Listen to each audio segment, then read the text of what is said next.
Hey, everybody. Hope you're well. Chris Lawhead here with Acres First Lending, Excel Financial Group, and the Capital Stewardship Show on YouTube. So, my dream is to own a hobby farm. Now, I am a owner of a working farm, and my working farm is not the prettiest farm. You don't go to visit my farm, and I'm a fourth, fifth generation farmland owner. I'm not a farmer myself, although we do have chickens, and we got a little humble suburban farm. But for those of you looking for a real hobby farm, right? You want to buy 50, 60, all the way up to 160 acres.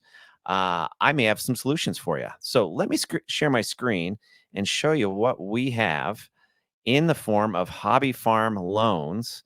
And for those of you who've been in this space, you're going to see why I'm so excited. So here's what I've got. We've got loans, financing, long-term financing for hobby farms up to 160 acres. Now, some of these, there's plenty of lenders who can only finance 10 to 20 acres and with a house on it. And they typically want the house to have all the value, right? And not the land. Well, we can accept that home just being 30% of the value. And a big chunk of that value is obviously the farm itself, right? So, that's really good news for those of you who've gone down this road before. Now, comps can be difficult sometimes, and we can allow comps up to 50 miles and 1 year, right? So that means, hey, if there's a comp, similar comp within 50 miles of the place you're buying, and it's been bought or sold in the last year, okay, we can use that as a comp. Um, Again, 5 to 160 acres plus, right? There are some exceptions. And this can include pasture land, tillable acreage, large acreage, vineyards, Schedule F income, barn dominiums like this beauty right here. And I tell you, I'm going to build myself a barn dominium someday. Jumbo home loans, equestrian homes, and off-grid homes. Now, here's one that caught me many years ago. There can be multiple homes on a single parcel. And I'll say that again. There can be multiple, up to 3 homes on one parcel, and they can be manufactured as long as a primary is stick built. As long as that primary is stick built.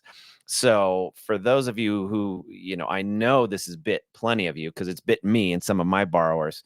When you have multiple manufactured homes on a single parcel, there's at one point, and this was maybe, call it 8 years ago, I could not find a single lender, not only in my pipeline where I have maybe 60, 70 lenders in my pipeline, outside of my pipeline, I went hunting for a client, and I called everybody in Colorado. And I mean, I called definitely over 100 lenders, in state, out of state, and nobody would lend on this deal because he had a farm and he had 2 manufactured homes on one parcel and nobody wanted to lend on it.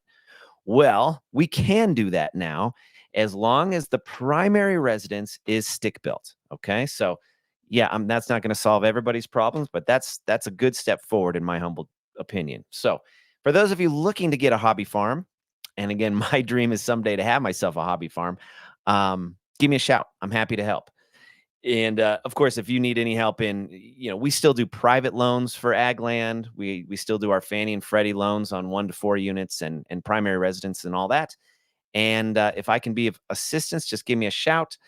For regulation purposes, here's my NMLS number 1277582. I'm Chris Lawhead with Acres First Lending, with Excel Financial Group, and with the Capital Stewardship Show on YouTube. Hope you're well, everybody. Take care, and happy February.